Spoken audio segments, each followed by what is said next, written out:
Olá, sejam bem-vindos à nossa aula de História para o 6º ano do Ensino Fundamental da Rede Estadual de Goiás. Este é o projeto SEDUC em Ação. Eu sou o professor Fagner Brandão e hoje nós vamos falar sobre sociedades antigas, povos egípcios, mesopotâmicos e pré-colombianos. Bom, lembra da linha histórica ali que o professor colocou no quadro da sala de aula?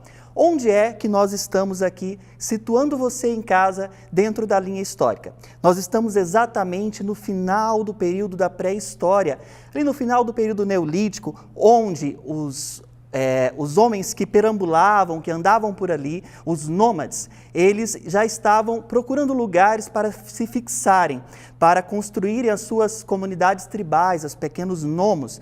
E geralmente eles procuravam as margens dos rios, onde era possível produzir a agricultura, os alimentos e até mesmo a criação dos animais. Esses nomos, essas pequenas comunidades tribais, foram um fenômeno na antiguidade, por volta de 3.500 anos antes de Cristo, que deu início a várias civilizações. Nós vamos falar sobre o Oriente Médio, que são os povos egípcios neste momento. Os povos egípcios, mais ou menos 3.200 antes de Cristo, eles originaram através do grupo de comunidades tribais, conforme esse mapa aqui na tela, as margens de um rio chamado Rio Nilo. E este Egito, na antiguidade, ele foi dividido em 2 reinos, o Baixo Egito e o Alto Egito.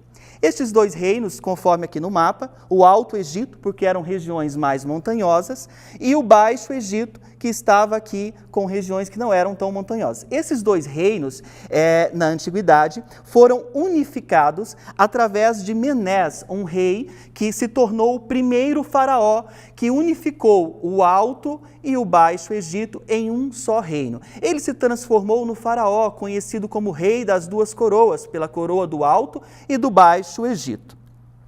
Agora que nós entendemos a origem dos povos egípcios, nós vamos entender a organização desta civilização antiga.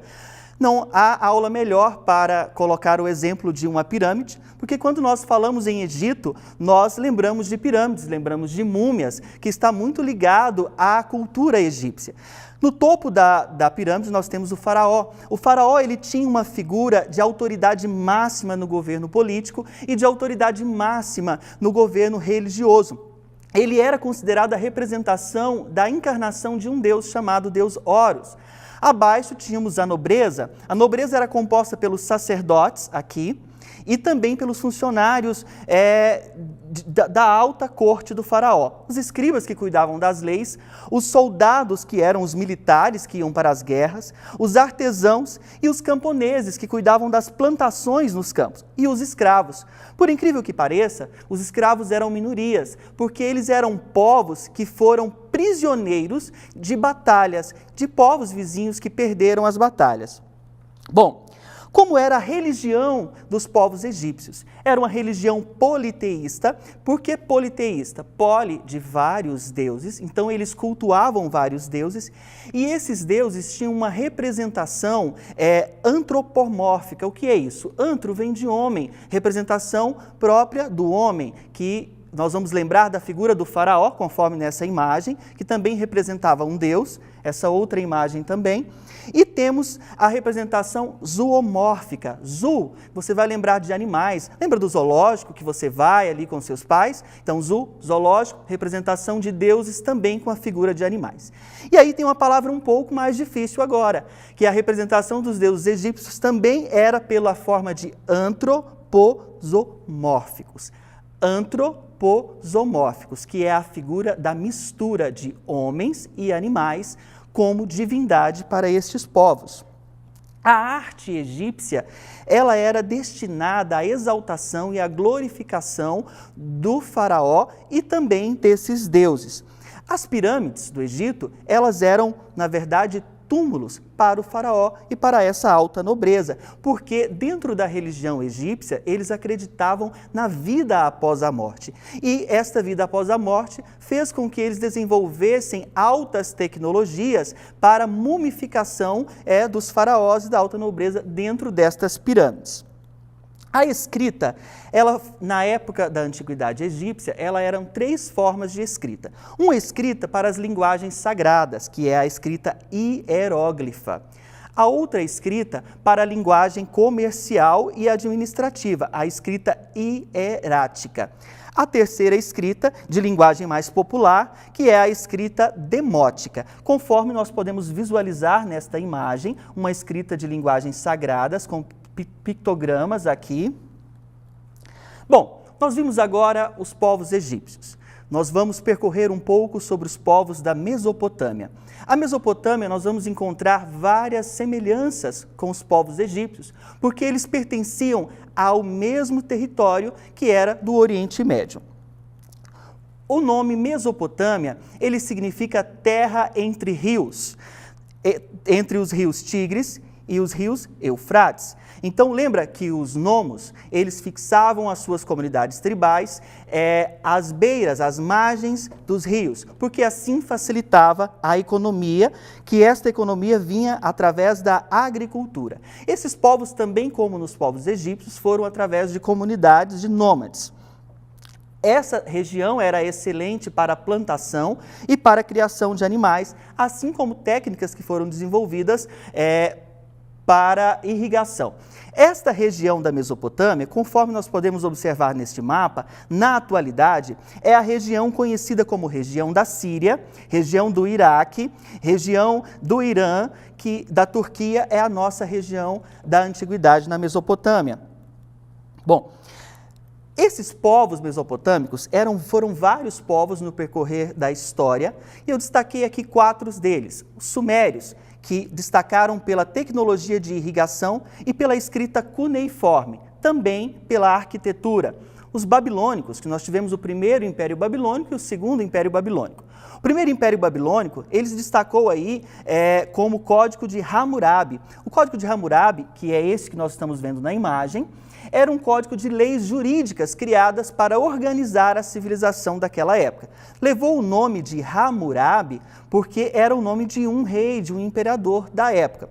Esse código de Hammurabi, ele foi inspirado num princípio que dizia olho por olho e dente por dente. As punições deveriam ser semelhantes ao crime cometido. Os assírios se destacaram pelos soldados militares, pelas guerras que eram conquistadas com muita crueldade.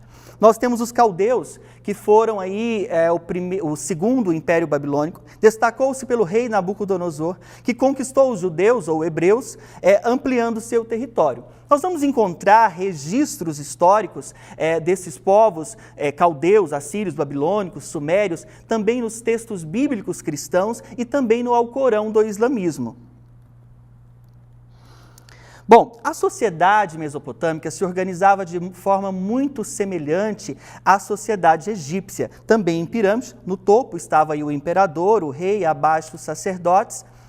Então, nós vamos encontrar muita semelhança à forma de organizar essa sociedade. Qual é um ponto principal que nós podemos observar?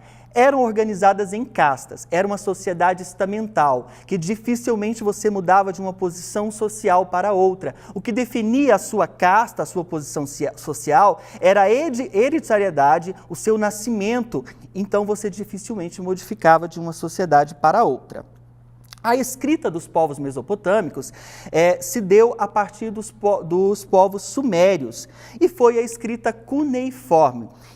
Aproximadamente 3.500 a.C., a escrita levou esse nome de cuneiforme por causa desta ferramenta em específico aqui, que eram as cunhas de metal ou também estiletes que eram utilizados em tábuas de argila, de terra, barro mesmo, como esta que nós estamos vendo aqui também na imagem. Se você observar esta imagem, você vai ver que aqui tem textos, que geralmente eram contas que se usavam na agricultura, cunhados mesmo nessa argila. Bom, a arte dos povos mesopotâmicos e, juntamente com a arquitetura, ela estava totalmente ligada à religião, à religiosidade daquele povo, que os templos e palácios eram considerados cópias daquilo que existia no céu. E a religião mesopotâmica também era politeísta, eles também acreditavam em vários deuses.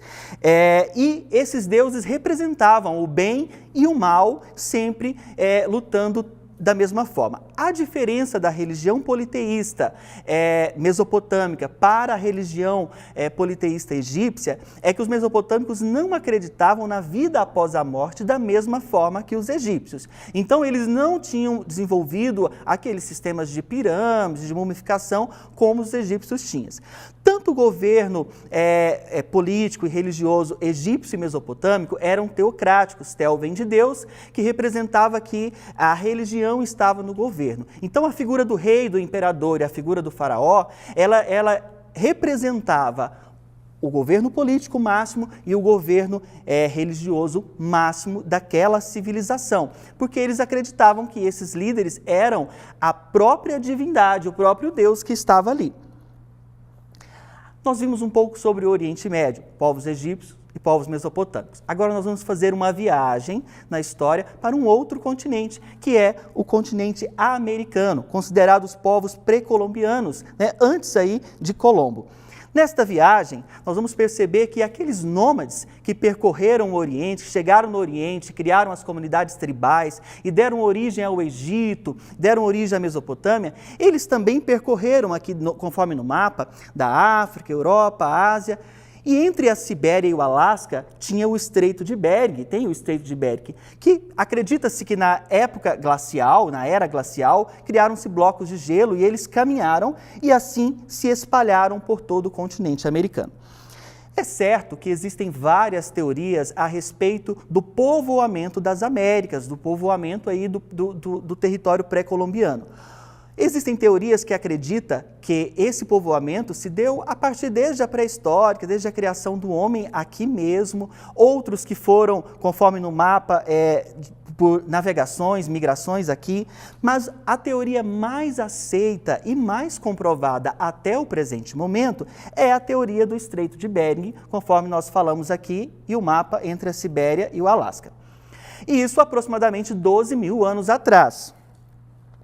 Não posso deixar de reforçar para vocês uma teoria muito recente que envolve a América do Sul e o Brasil, que foi a descoberta de um fóssil de aproximadamente 12 mil anos atrás, que descobriu-se que esse fóssil era de uma mulher da antiguidade, com características negroides, que levou o nome de Luzia. Este fóssil, descoberto na Lagoa Santa de Minas Gerais, deu origem, deu percepção a teoria, a possibilidade de que não fosse apenas o Estreito de Bering ou as navegações, mas que esses povos americanos poderiam ter surgido daqui mesmo, do continente americano. O caso de Luzia, desse fóssil, ele já está nos livros didáticos de vocês e como uma possibilidade dentre as várias teorias. Bom, esses nomos que criaram a comunidade deram origem a 3 civilizações, os maias, os astecas e os incas. Os maias na região da América Central, os astecas na região do México e os incas aí na região do Peru e Bolívia. Esses povos organizaram a sociedade americana de início. Os maias destacaram pelo calendário maia, os astecas pelo calendário solar. Foram povos que se destacaram muito na astronomia, no conhecimento da matemática, na evolução de altas cidades, como nós vamos ver os incas aí na região do Peru e da Bolívia. Bom, por hoje é só, nós vamos ficar por aqui com esta aula. Muito obrigado a todos vocês que estiveram conectados. Amanhã nós teremos aula de matemática e língua inglesa neste mesmo horário. E não se esqueçam, no portal da SEDUC, o portal NET Escola, tem textos e atividades sobre estes e outros conteúdos. Beijos e até a próxima aula.